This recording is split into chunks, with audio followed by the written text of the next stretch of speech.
કેમ છો મિત્રો? આજના વિડીયોની અંદર આપણે જોવાના છે કે આપણે પાસપોર્ટ માટે કઈ રીતે એપ્લાય કરી શકીએ છીએ. તો સૌપ્રથમ એઝ ઓલવેઝ આપણે ક્રોમ બ્રાઉઝર ઓપન કરી લઈશું. ક્રોમ બ્રાઉઝર ઓપન કર્યા બાદ આપણે સર્ચ બારમાં ટાઈપ કરવાનું છે પાસપોર્ટ સેવા. પાસપોર્ટ સેવા ટાઈપ કરીને આપણે એન્ટર ઉપર ક્લિક કરીશું. તમે જોઈ શકો છો સૌપ્રથમ વેબસાઇટ પાસપોર્ટ સેવાની છે. તમે ઓપન કરી લઈશું. ઓપન કર્યા બાદ અહીંયા એક નીચે ઘડી આપી દઈશું. ત્યારબાદ હવે આપણે રજિસ્ટર કરવાનું છે. જો તમે રજિસ્ટર કરતાં ના આવડતું હોય તો આપણે યુટ્યુબ ચેનલ ઉપર વિડીયો છે, ત્યાંથી તમે જોઈ શકો છો. આપણે ડાયરેક્ટ લોગિન કરવાના છે. લોગિન બટન ઉપર ક્લિક કરીશું.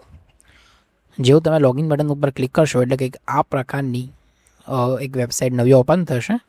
અહીં તમારે તમારી લોગિન આઈડી જે રજિસ્ટ્રેશન કરતા વખતે બનાવેલી છે આપણી યુટ્યુબ ચેનલ ઉપર એનો વિડીયો અવેલેબલ છે, ત્યાંથી જોઈ લો અને કેવી રીતના બનાવી તે શીખી લો. તે અહીં એન્ટર કરવાની છે. ફરીથી લોગિન આઈડી એન્ટર કરવાની છે. લોગિન આઈડી એન્ટર કર્યા બાદ પાસવર્ડ જે રજિસ્ટ્રેશન વખતે બનાવેલો છે તે અહીં એન્ટર કરીશું. આપણે પાસવર્ડ એન્ટર કરી લઈએ. ત્યારબાદ સાઇન ઇન ઉપર ક્લિક કરી દઈશું. જેવું તમે સાઇન ઇન ઉપર ક્લિક કરશો એટલે તમારી સામે તમારી આઈડી લોગિન થઈ જશે. અહીં તમે જેટલા પણ પાસપોર્ટ માટે એપ્લાય કરેલું હશે તેની વિગતવાર માહિતી તમે અહીં જોઈ શકશો. તો આપણે હમણાં નવી એપ્લિકેશન કરીએ છીએ એટલે સર્વિસીસમાં જઈને ફ્રેશ પાસપોર્ટ અથવા રીઇસ્યુ પાસપોર્ટ ઉપર આપણે ક્લિક કરી દેવાનું છે. જો તમારે જેમ ઓલરેડી પાસવર્ડ ધારણ કરતા હોય તો એ તમારો પાસપોર્ટ નંબર અને ડેટ ઓફ બર્થ નાખશો અને ઓટીપી આપશો તો તમને ઓટોફિલ ડિટેલ્સનો ઓપ્શન મળી જશે. અને અગર જો તમારી પાસે પાસપોર્ટ ન હોય અથવા ડિટેલ્સ અવેલેબલ ના હોય તો તમે નેક્સ્ટ ઉપર ક્લિક કરીને આગળ જઈ શકશો. હવે અહીં તમારે સિલેક્ટ કરી લેવાનું છે. આપણે અહીં રીઇસ્યુ કરીએ છીએ પાસપોર્ટ એટલે રીઇસ્યુ કરી લેવાનું છે. વેલિડિટી એક્સપાયર તો હજુ થઈ નથી એટલે વેલિડિટી એક્સપાયર વિધિનમાં કરીશું. નોર્મલ અને 36 પેજનો છે. ત્યારબાદ નેક્સ્ટ કરીશું. ત્યારબાદ અહીં તમારી પર્સનલ ડિટેલ્સ, જેન્ડર અને બીજી બધી વિગતવાર માહિતી છે તમારે અહીં ભરી દેવાની છે. ત્યારબાદ સેવ એન્ડ નેક્સ્ટ ઉપર ક્લિક કરીશું. અહીં તમારે તમારી ફેમિલી ડિટેલ્સ આપવાની છે કે તમારા મમ્મી પપ્પાનું નામ અને સરનેમ. ત્યારબાદ સેવ એન્ડ નેક્સ્ટ ઉપર ફરી આપણે ક્લિક કરી દઈશું. અહીં તમે તમારી એડ્રેસ અને કોમ્યુનિકેશન ડિટેલ્સ તમારે અહીં આપવાની છે. ત્યારબાદ ફરી આપણે એ ડિટેલ્સ આપીને સેવ એન્ડ નેક્સ્ટ ઉપર ક્લિક કરીશું. સેવ એન્ડ નેક્સ્ટ ઉપર ક્લિક કરવું, અહીં ઓકે આપવાનું છે તમારે.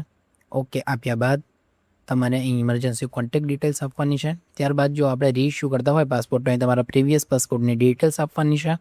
એ આપ્યા બાદ તમારે સેવ એન્ડ નેક્સ્ટ ઉપર ક્લિક કરી દેવાનું છે. જેવું તમે સેવ એન્ડ નેક્સ્ટ ઉપર ક્લિક કરશો એટલે અહીં એક અધર ડિટેલ્સનો ઓપ્શન આવશે.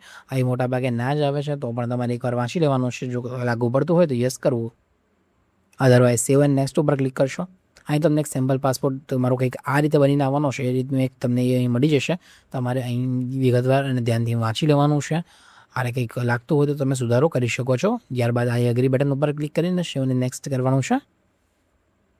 અહીં તમારે પ્રૂફ ઓફ બર્થ અને proof of present residential address તમારે સિલેક્ટ કરવાનું છે.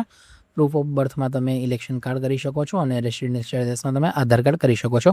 ત્યારબાદ ફરી એગ્રી બટન ઉપર ક્લિક કરવાનું છે. તમે અહીંથી પ્રિવ્યૂ પણ કરી શકો છો, સેવ પણ કરી શકો છો. આપણે સબમિટ કરીશું. સબમિટ કરીશું એટલે તમને આ બે પ્રકારના ઓપ્શન મળવા મળશે. તમે એપ્લિકેશન રિસિપ્ટને પ્રિન્ટ કરી શકો છો, અધરવાઇઝ તમે અપોઇન્ટમેન્ટ શેડ્યુલ કરી શકો છો. તમે પણ અપોઇન્ટમેન્ટ શેડ્યુલનો વિડીયો જોવા માંગો છો તો આપણી ચેનલ ઉપર અપલોડ થઈ ગયો છે, તમે એ જોઈ શકો છો. આ રીતે તમે અહીં પ્રિન્ટ એપ્લિકેશન ફોર્મ કરી શકો છો. અહીં દબાવશો એટલે તમારું એપ્લિકેશન ફોર્મ પ્રિન્ટ થઈ જશે. તમારે અપોઇન્ટમેન્ટ લઈ અને પેમેન્ટ કરીને